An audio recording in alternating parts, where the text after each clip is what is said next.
한 번 더 기도하겠습니다. 하나님, 이 예배 가운데 임재하여 주셔서 성령 하나님 주장하여 주시고 또한 우리의 마음을 감화 감동시켜 주셔서 말씀에 깨닫는 은혜가 있게 하여 주시옵소서. 부족한 자가 말씀을 들고 섰습니다. 부족한 모든 것들은 십자가 뒤에 감춰주시고 하나님의 말씀만을 선포할 수 있는 이 시간 되게 하여 주옵소서. 예수님의 이름으로 기도드립니다. 아멘. 할렐루야. 먼저 하나님이 허락하여 주신 귀한 은혜, 우리가 이전에 경험해 보지 못했던 놀라운 은혜와 축복이 우리 여러분과 여러분들 가정에 충만하기를 간절히 소망합니다. 제가 신흥교회 부임한 지요 햇수로 벌써 3년입니다. 아무도 안 놀라시네요. 그런데 실제 기간으로는요 이제 막 1년 조금 넘었습니다. 지난 1년 동안 시간들을 돌아보면서 제가 2019년 한 해 동안 제가 전한 말씀 가운데 어떤 말씀을 가장 많이 전했을까 돌아보니까 한마디로 하나님의 나라였습니다. 그래서 오늘은 지난 1년 동안 전한 메시지를 정리하면서 또한 새로운 비전인 하나님 형상 회복이라는 말씀을 오늘 함께 전하려고 합니다. 제가 전한 메시지 한마디로 요약하면 뭐라고요? 하나님의 나라라고 했습니다. 좀 더 정확하게 표현하면요, 킹덤 오브 갓, 하나님의 왕국입니다. 하나님의 왕국. 그렇다면 무엇이 왕국입니까? 왕이요 절대 권력을 가지고 통치하는 나라가 바로 왕국입니다. 그래서 제가 말하는 하나님의 나라는요, 우리가 죽어서 가는 사후의 개념인 천국을 말하는 것이 아니라 바로 하나님께서 친히 다스리시고 통치하는 나라를 말하는 것입니다. 그렇다면 하나님의 나라가 하나님이 통치하시고 다스리는 나라라면 우리는 그 하나님의 나라와 어떤 관계가 있으며 또한 우리는 그 하나님의 나라를 위해서 무엇을 해야 하는 것일까요? 먼저 성경 전체의 이야기를 한번 요약해 보려고 합니다. 성경 처음이 뭐로 시작하죠? 창세기인데 내용이 무엇이죠? 천지 창조죠. 즉 하늘과 땅의 창조부터 시작하고요. 성경의 맨 마지막의 내용은 무엇입니까? 새 하늘과 새 땅의 창조로 이야기가 끝납니다. 근데 여기서 말하는 성경의 처음 시작의 하늘과 땅, 천지와 그리고 맨 마지막에 새하늘과 새 땅, 신천, 신지는요 모두 하나님의 나라라는 사실입니다. 왜냐하면요, 먼저 하나님이 통치하시는 나라는요 죄가 존재할까요? 존재하지 않을까요? 하나님이 통치하는 나라는 죄가 존재하지 않습니다. 그런데 방금 말씀드린 창세기 1장 2장에 처음 하늘과 땅, 그리고 요한계시록 마지막 21장과 22장 새하늘과 새 땅에만이 유일하게 죄가 없는 세상임을 우리에게 전하고 있습니다. 그러나 창세기 3장에 에덴 동산에서 인간이 죄를 지은 이후에 이 세상에는요 항상 죄가 존재해 왔다라는 사실입니다. 언제까지 그럴까요? 새하늘과 새 땅이 창조될 때까지 이 땅에는 항상 죄가 존재할 수밖에 없다라는 것입니다. 그리고 그 죄로 말미암아 바로 하나님이 통치하시는 하나님의 나라를 잃어버린 것입니다. 그래서 하나님께서 그 나라를 다시 회복시켜서 마지막 요한계시록 21장 22장에서 말하는 새하늘과 새 땅을 온전히 이루는 것이 바로 성경의 마지막 이야기입니다. 즉 성경 전체에 흐르는 주제가 바로 하나님의 나라라는 사실이죠. 그래서 그 잃어버린 하나님 나라를 회복하기 위하여서요 하나님이 가만 계신 게 아니고 바로 예수님을 이 땅에 보내주셨다라는 사실입니다. 예수님이요 이 땅에 오셔서 처음 공생애를 시작하시면서 제일 먼저 하신 일이 무엇일까요? 하나님 나라를 선포하셨습니다. 우리 마가복음 1장 15절 말씀 읽어볼게요. 이르시되 때가 찼고 하나님의 나라가 가까이 왔으니 회개하고 복음을 믿으라 하시더라. 아멘. 예수님이 공생애를 시작하시면서 제일 먼저 선포하신 것이 뭐냐면 하나님의 나라입니다. 근데 마태복음에서는 무엇으로 나오죠? 회개하라, 천국이 가까이 왔느니라. 천국으로 나오지만 성경에서 천국은 유일하게 마태복음에만 기록되어 있는 단어로서 하나님의 나라를 말합니다. 그리고 예수님께서요, 이 공생애 시작할 때 하나님 나라를 선포하셨고, 공생애 기간 동안에도요, 가는 곳마다 하나님 나라를 선포하셨습니다. 누가복음 8장 1절 읽어볼게요. 그 후에 예수께서 각 성과 마을에 두루 다니시며 하나님의 나라를 선포하시며 그 복음을 전하실세 12제자가 함께하였고. 아멘. 예수님께서 공생애 기간 동안 각 성과 마을을 다니면서 하나님 나라를 선포하시고 하나님 나라의 복음을 전하시면서 또 12제자를 모으셨다라고 말합니다. 그뿐만이 아닙니다. 예수님께서 십자가에 죽으신 후에 3일 만에 부활하시고 며칠 있다가 승천하셨죠? 40일 있다가 승천하셨죠? 그 마지막 부활하신 후 마지막 승천하시기 전까지도요, 예수님은 끝까지 하나님 나라를 선포하셨습니다. 사도행전 1장 3절 읽어볼게요. 그가 고난 받으신 후에 또한 그들에게 확실한 많은 증거로 친히 살아계심을 나타내사 40일 동안 그들에게 보이시며 하나님 나라의 일을 말씀하시니라. 아멘. 이 정도면요, 예수님의 공생의 기간 동안 예수님이 행하신 모든 사역이 바로 하나님 나라와 연관이 되어 있다는 것을 우리는 충분히 알 수가 있습니다. 그렇다면 예수님께서 왜 이토록 하나님 나라를 전하셨을까요? 그것은 앞서 잠깐 말씀드렸듯이 바로 인간이 죄로 말미암아 그 하나님의 나라를 잃어버렸기 때문입니다. 그래서 예수님께서 이 땅에 오셔서 그 하나님의 나라를 회복하시기 위해 하나님 나라를 선포하시고 하나님 나라를 완성할 수 있도록 그 모든 준비, 모든 사역을 이루신 것입니다. 자, 그렇다면 하나님 나라를 잃어버리게 한 게 뭐라고 그랬죠? 죄라고 그랬죠. 그러면 그 하나님 나라를 잃어버리게 한 죄는 근본적으로 무엇을 말하는 걸까요? 하나님 나라는요, 하나님이 통치하시는 나라라고 했습니다. 그러한 관점으로 본다면 죄는 뭐가 죄냐면 하나님의 통치를 거부하는 것, 그것이 바로 하나님 나라의 죄인 겁니다. 우리가 잘 알고 있는 아담과 하와가 죄지은 장면 잘 아시죠? 아담과 하와가 뱀에게 유혹당해 지은 죄는요, 선악과를 따먹음으로 인해서 절대 먹지 말라고 한 하나님의 말씀을 어긴 것이지만, 그래서 우리는 그 죄를 뭐라고 말합니까? 불순종의 죄라고 말합니다. 그러나 그 이면에는요, 스스로 하나님과 같은 존재가 되고 싶은, 즉 하나님의 통치를 거부하고 내가 스스로 하나님이 되고 싶어하는 마음에서 그 불순종이 시작되었다라는 것입니다. 결국 하나님의 나라를 잃어버리게 한 그 죄는요, 자기 중심의 이기적인 본성을 갖습니다. 즉 우리 스스로 주인이 되어서 내 마음대로 살아가고 싶어하는 그런 본성을 갖습니다.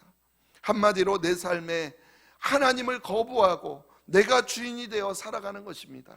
하나님의 통치를 거부하고 내가 내 삶의 주인이 되어서 사는 것, 바로 그것이 죄라는 것입니다. 결국 그러한 인간의 죄성으로는요, 결코 하나님의 나라를 회복할 수 있습니까? 없습니까? 없습니다. 그래서 하나님께서 직접 인간의 몸으로 이 땅에 오셔서 하나님 나라를 선포하기에 이른 것입니다.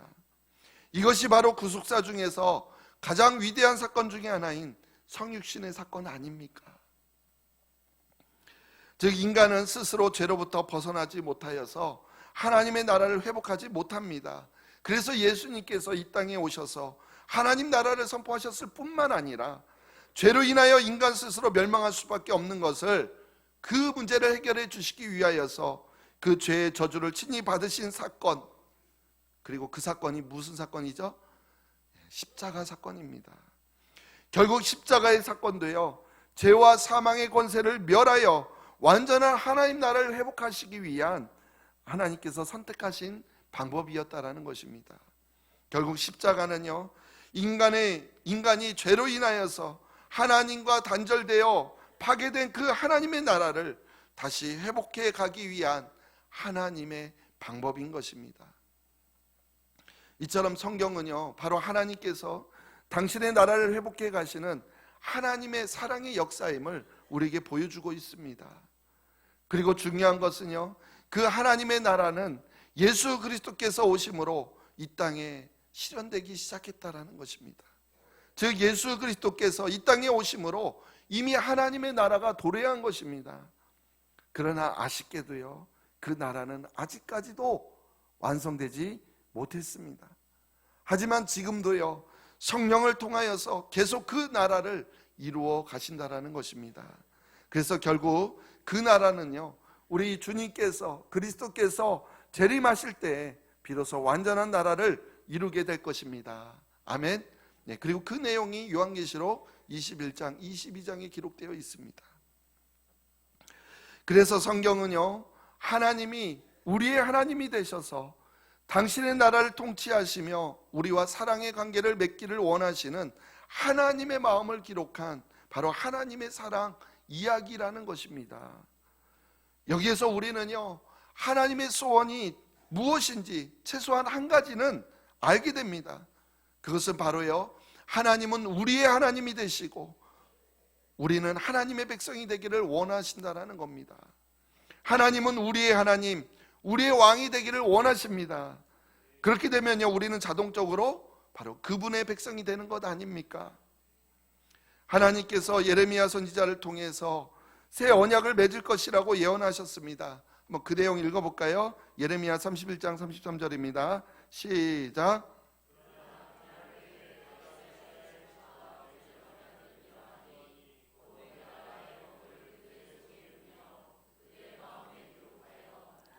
그대 하나님이 되고 그들은 내 백성이 될 것이라. 여호와의 말씀이니라. 아멘.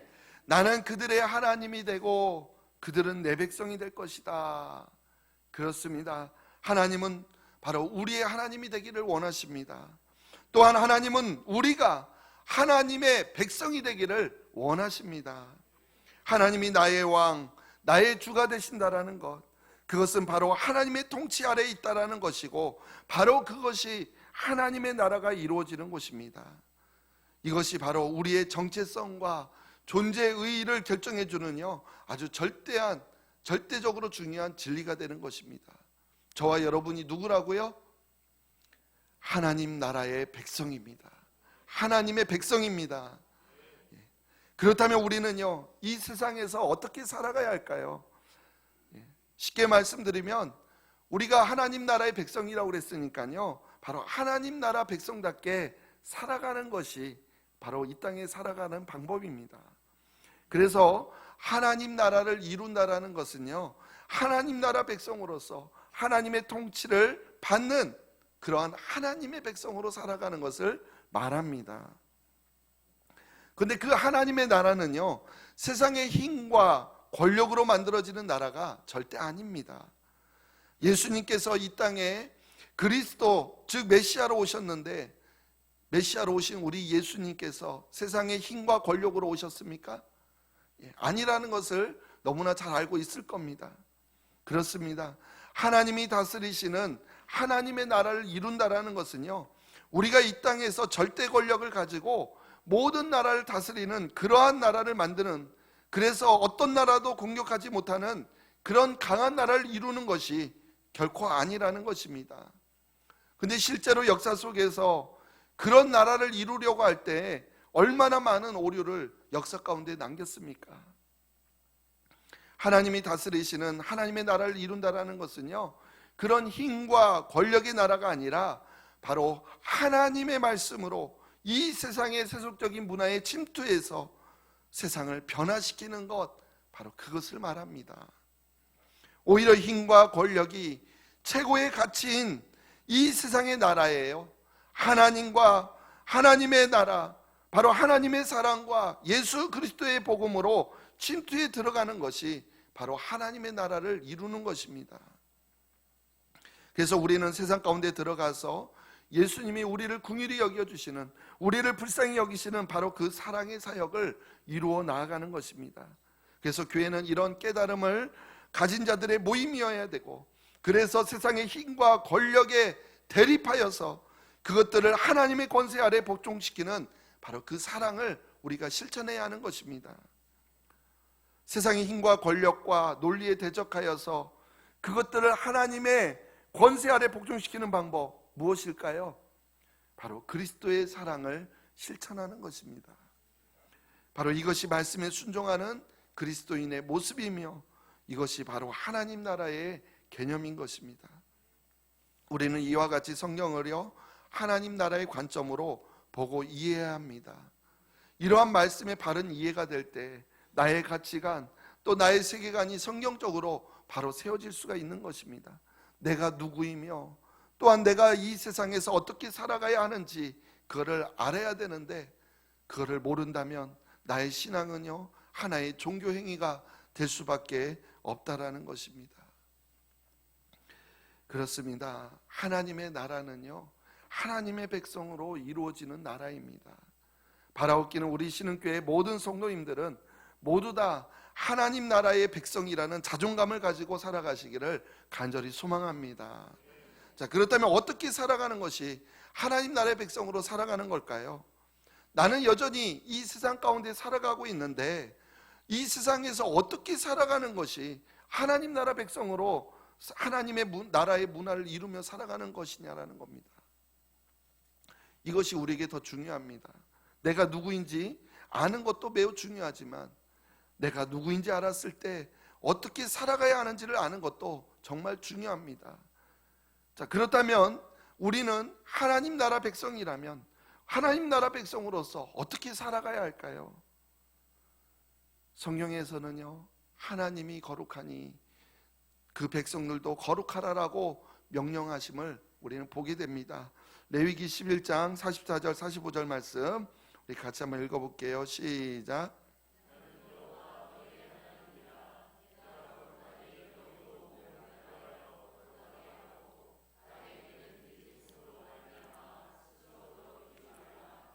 나는 너희의 하나님이 되려고 너희를 애굽 땅에서 인도하여 낸 여호와라.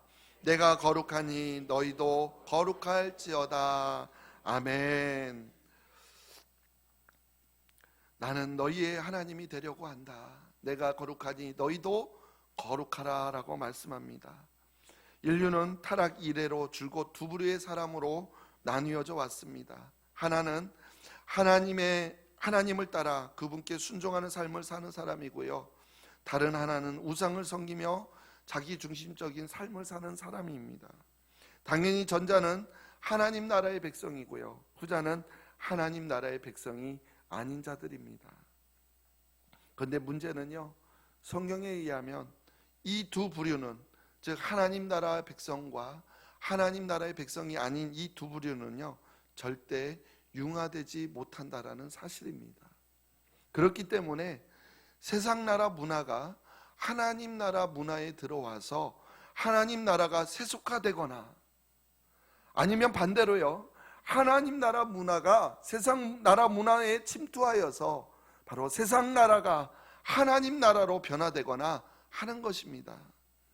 그러한 관점으로 본다면요 우리의 매일의 삶은요 바로 하나님이냐 세상이냐, 바로 그 둘 중에 하나를 선택하는 것입니다.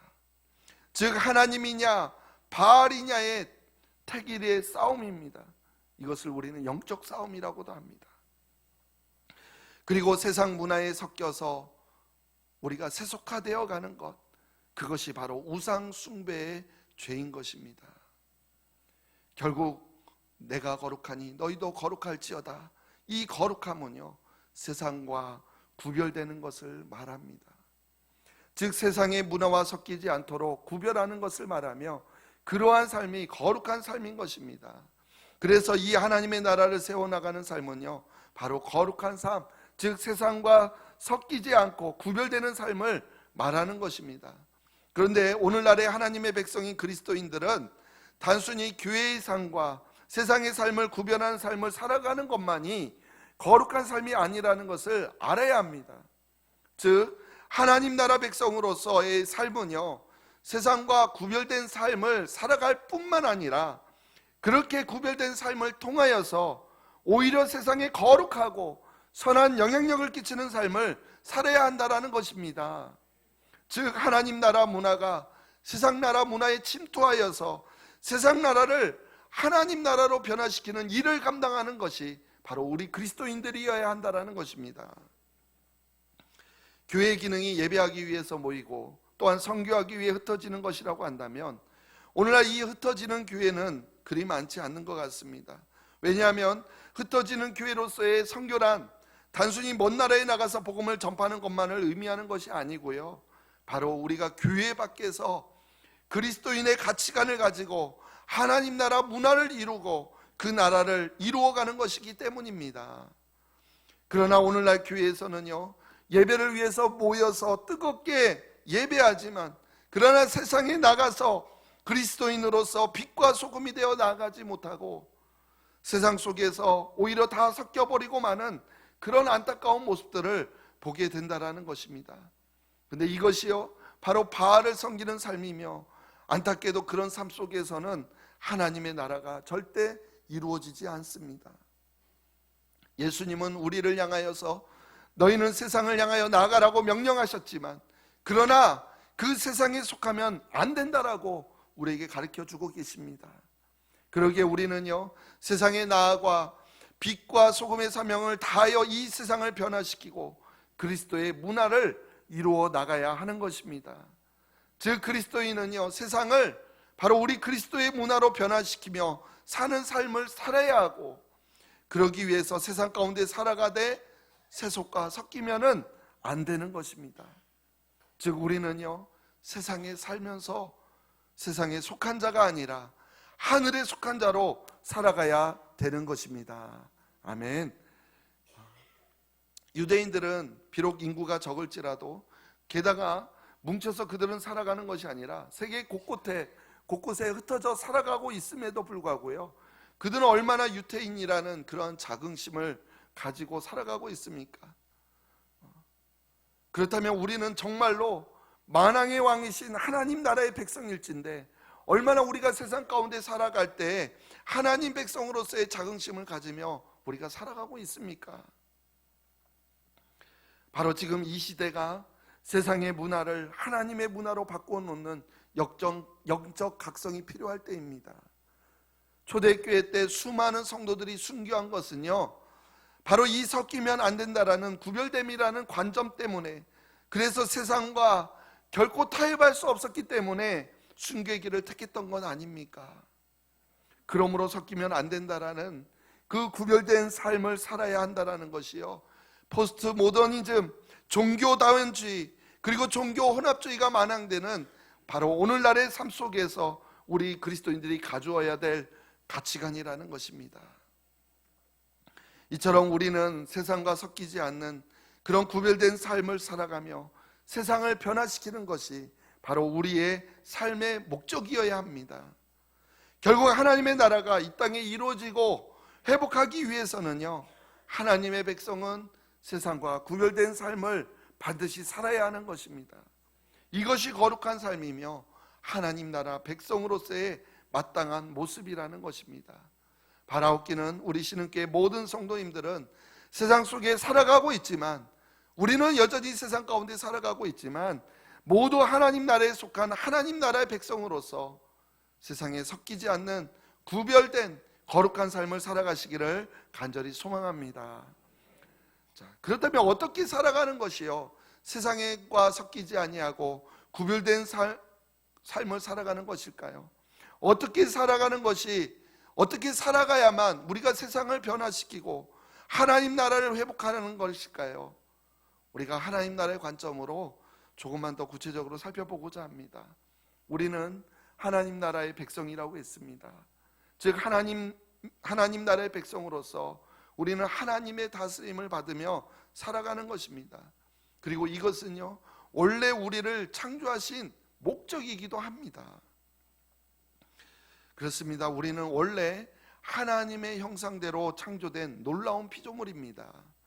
하나님의 형상대로 창조된 우리 인간은 하나님의 다스림을 받으며 하나님과 교제할 수 있는 놀라운 특권이 주어졌습니다. 하지만 죄로 인하여서 우리는 그 하나님의 영상을 잃어버리게 된 것입니다. 그러나 앞에서 말씀드렸듯이 바로 예수 그리스도께서 이 땅에 오셔서 우리 대신 십자가에 죽으심으로 그 죄 문제를 해결해 주셨고 다시 하나님 나라를 선포하셨습니다. 그래서 우리는요 다시 하나님의 영상을 회복하게 된 것입니다.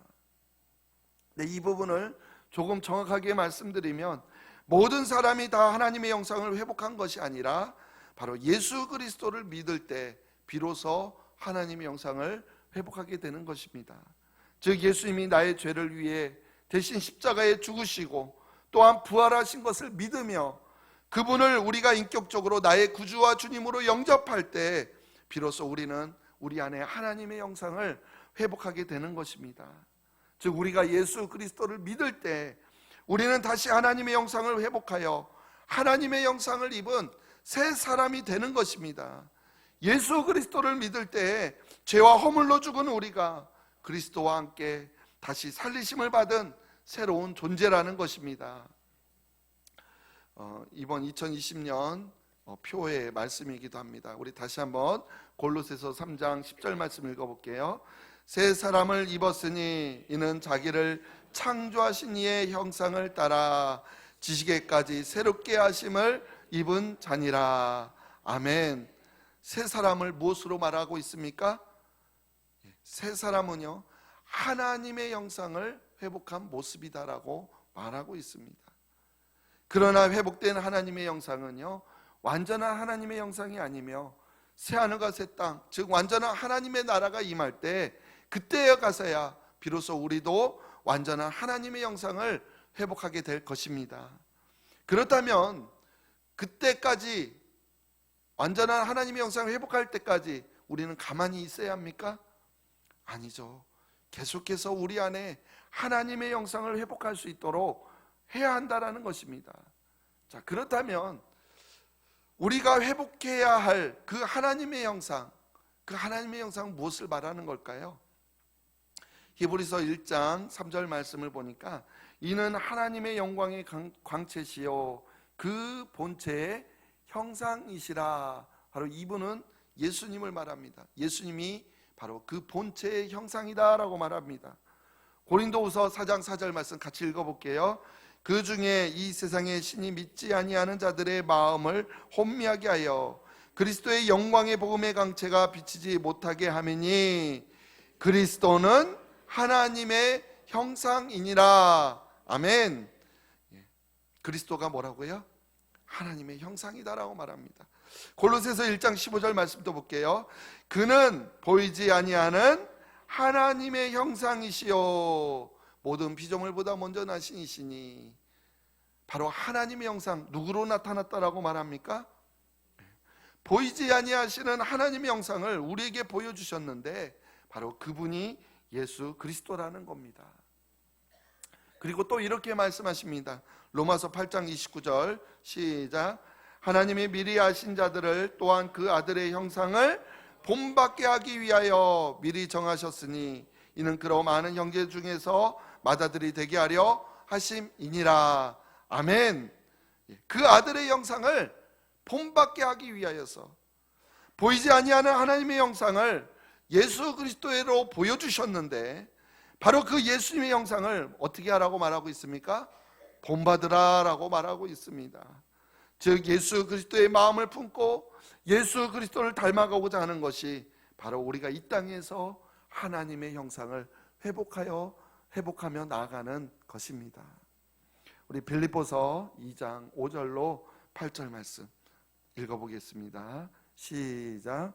너희 안에 이 마음을 품으라. 곧 그리스도 예수의 마음이니 그는 근본 하나님의 본체시나 하나님과 동등됨을 취할 것으로 여기지 아니하시고 오히려 자기를 비워 종의 형체를 가지사 사람들과 같이 되셨고 사람의 모양으로 나타나사 자기를 낮추시고 죽기까지 복종하셨으니 곧 십자가에 죽으심이라.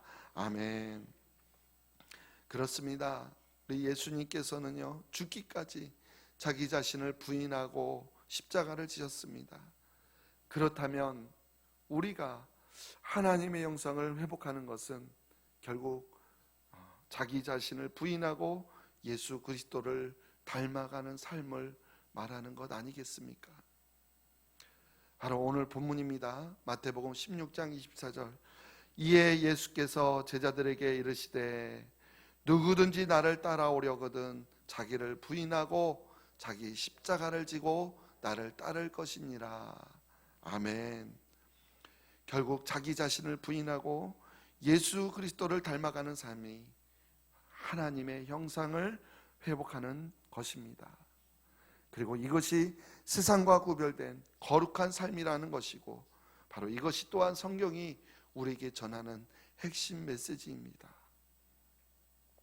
우리는 내 삶에 내가 주인 되려고 하는 그러한 죄의 본성이 있습니다. 우리는 나를 부인하고 하나님을 바로 내 삶의 주인으로 모셔야 합니다. 나는 죽고 예수로 살아야 하는 것입니다.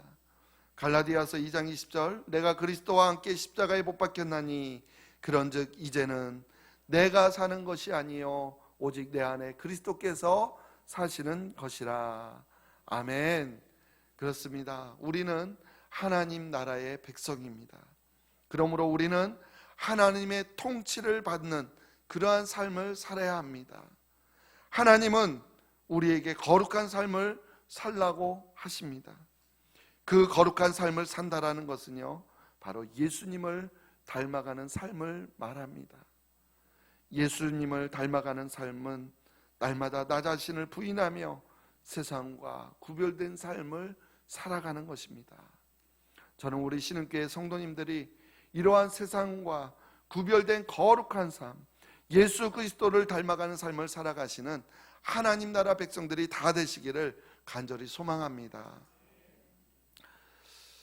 근데 이렇게 제가 지금까지 성경 전체 주제를 말씀드리면서 세상 가운데 거룩하게 살아가는 삶, 하나님의 영상을 회복하는, 즉 예수 그리스도를 닮아가는 삶을 살라고 했는데, 그렇게 살아가는 것이 쉽던가요?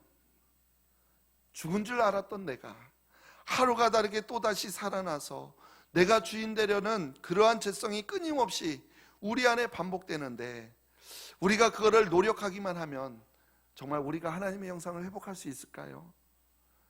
결코 쉽지가 않습니다. 그럼 우리가 어떻게 해야만 그 노력이나 실천이 우리가 하나님의 영상을 회복하고자 하는, 예수님을 닮아가고자 하는 그 모습이 율법의 행위가 되지 않고 정말 하나님의 나라의 백성으로서 살아갈 수 있는 걸까요? 어떻게 해야 가능할까요? 제가 1년의 말씀을 회고하면서 제가 신흥교회에 부임하기 전에, 담임 목사로 부임하기 전에요, 투표로 결정하는 날 여러분 앞에서 설교를 했는데요, 설교하면서 맨 처음 했던 질문이 혹시 무엇인지 기억하십니까? 우리를 향한 하나님의 사랑, 그것을 크기로 표현하면 얼마나 클까요? 이런 질문이었습니다. 생각나시나요? 혹시라도 또 처음 듣는 분들 계실 것 같아서 다시 한번 질문해 볼게요. 우리를 향하신 하나님의 사랑, 그 사랑을 크기로 표현하면 그 크기가 얼마나 할까요? 자, 보기를 드립니다. 1번 요만큼, 2번 요만큼, 3번 이만큼, 4번 이따만큼, 5번 하늘만큼 땅만큼. 그때 모두 다 여러분들이요 5번 하늘만큼 땅만큼 선택하셨어요. 틀린 답이 아니죠. 우리를 향한 하나님의 사랑은 하늘만큼 땅만큼 측량할 수 없는 무한하신 사랑입니다. 근데 저는 그때 몇 번이라고 그랬죠? 3번. 3번이 얼마만큼이에요? 이만큼. 왜 이만큼입니까? 그렇죠. 예수님이 나를 위해 십자가를 지신 바로 그 사랑만큼입니다.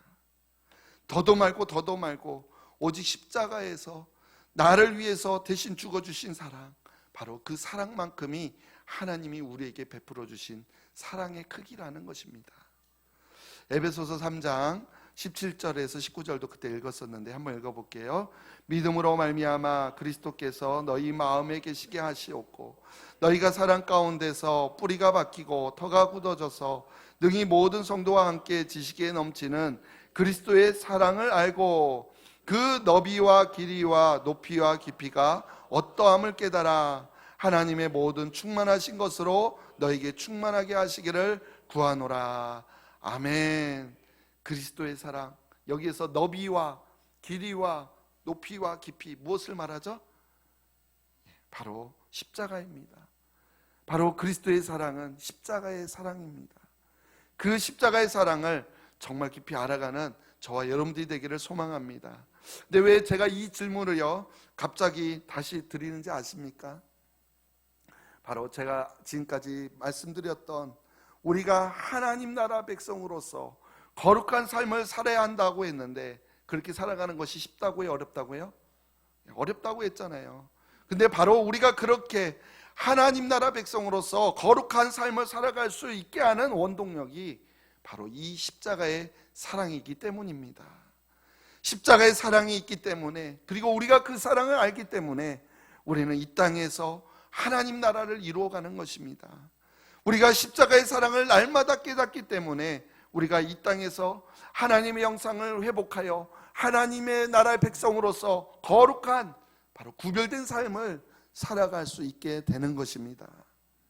그렇습니다. 이 십자가의 사랑만이요 하나님의 형상을 회복시키고 또한 우리를 거룩한 삶, 하나님 나라 백성으로서의 삶을 살아갈 수 있게 해주는 바로 힘의 능력의 원천이 되는 것입니다.